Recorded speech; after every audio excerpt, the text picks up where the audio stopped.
Hello and welcome to the video. This is a quick look at some of the latest things that have come in. Now we're going to be looking at all of these in the video. I'll put time codes down below along with links if you want to find out more. Now there are a couple of pieces in here that I might end up making supplementary videos for. But I thought it would be quite fun just to kind of run through them all just to let you know some of the latest things that have come in. Now, the first one out of all of these is this thing here. This is the Detrum Z3FPV flight controller. Now, recently I've been doing lots of builds with Arduplane and iNav, and one of the things that is becoming very apparent is an awful lot of the flight controllers available these days, particularly from people like Maytech, you have to spend a lot of time plugging all of the stuff in and doing lots and lots of soldering. And for lots of pilots who are new to flight controllers, that is really complicated. Things like the ZOHD Copilot have proved that there's definitely a requirement for more plug and play solutions, and this is kind of sitting in the middle.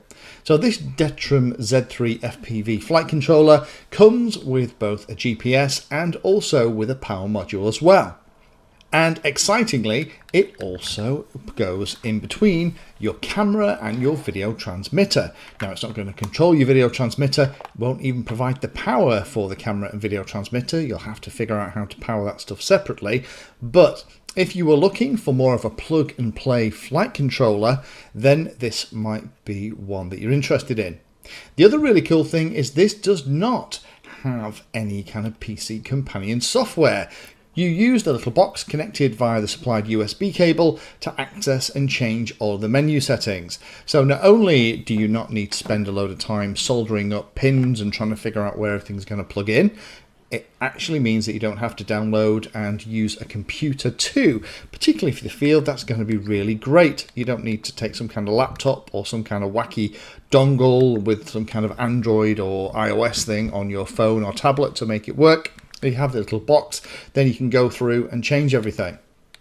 Now, there are a couple of things you need to be aware of with this. It is only fixed wing. There isn't any way to change the on-screen display, sadly. So the way it works is the way it's set, so you can't change the layout. The manual is absolutely terrible. Definitely need a rewrite.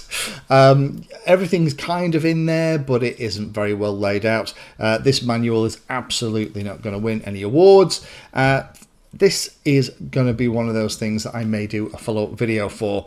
Hopefully Furious FPV will bring out a replacement for the F35 Lightning that was kind of a plug-and-play version that also ran things like iNav. It will be great to have something like an F75, but while we're waiting for that, I might do some more stuff with this Detrum Z3 FPV flight controller stabilizer for fixed wing.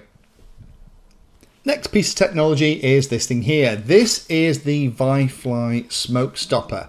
Now, I've looked at a couple of smoke stoppers before, but there is a couple of key differences with this ViFly one. Now, ViFly makes some pretty nice stuff, and some of the things I've had in here from ViFly I have been very impressed with. Now, personally, I'm not a massive fan of smoke stoppers because they're not a replacement for doing your visual inspection properly and also doing the standard checks over the pins on the inputs to check that there isn't a dead short. But it does provide that extra level of protection just for those cases where you're not sure. Now, this has a switch between 1 and 2 amps and excitingly also has the leads inbuilt for both XT60 and also XT30 as well. This is one of the things that's going to stay on my bench for when I'm commissioning models that I haven't built.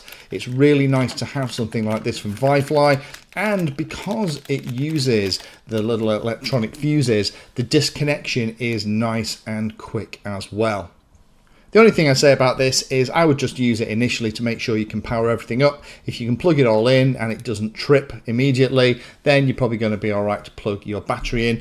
The only thing you have to be careful with smoke stoppers is just use them for that initial test to plug it in to make sure that there isn't any overcurrent or dead shorts, and then once you're happy that that's the case, plug the battery in directly to do everything else, and that way you won't accidentally have a disconnection as the smoke stopper disconnects just because it's starting to detect more current being pulled. Next thing on the list are these things here. These are the ZOON radios from Droney. Now, I am going to be doing another couple of videos in the Ardu Pilot series, and telemetry is one of those really amazing things that you can do with Ardu Pilot, whether or not you're using a Pixhawk or a third-party flight controller.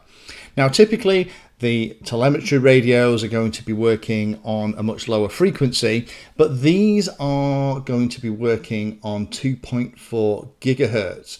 Now, these ZOON radios have some pretty cool features.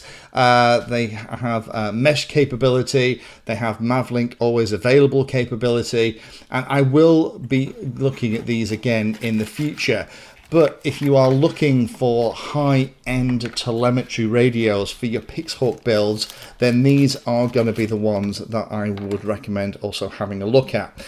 The idea is that you plug one side into your computer using the USB connector and use one of the cables supplied in the kit to plug it into one of the telemetry outputs on your Pixhawk or something else. The only thing just to be aware of this is these radios can pull a lot of current when you're running them at higher powers. I would always power them separately with a 5-volt battery eliminator circuit on the model. I wouldn't rely on the Pixhawk or something else to power them directly using its 5-volt onboard battery eliminator circuit. If you're going to add loads of things like telemetry radios, LiDARs and stuff to your Pixhawk system, then put in a nice chunky additional 5-volt BEC and power all that extra stuff, including your telemetry radios, from that. Last thing in the roundup is this thing here. This is the ISDT PD60 USB LIPO charger. Now, I'm not exactly sure who this is aimed at, but it is very cute. And it is powered from a USB connection, but you're going to have to make sure that it's a high-powered USB connection for this to work. It's only going to charge one battery at a time and only up to 4S, and the controls are very, very simple. You can change the kind of battery that you're going to charge, and then you have 4 different charge settings as well. And unfortunately, if you're charging something like this 1300 milliamp hour pack, I only have the choice between 1 and 2 amps, and I would be safe on something like this and just set it to charge at 1 amp.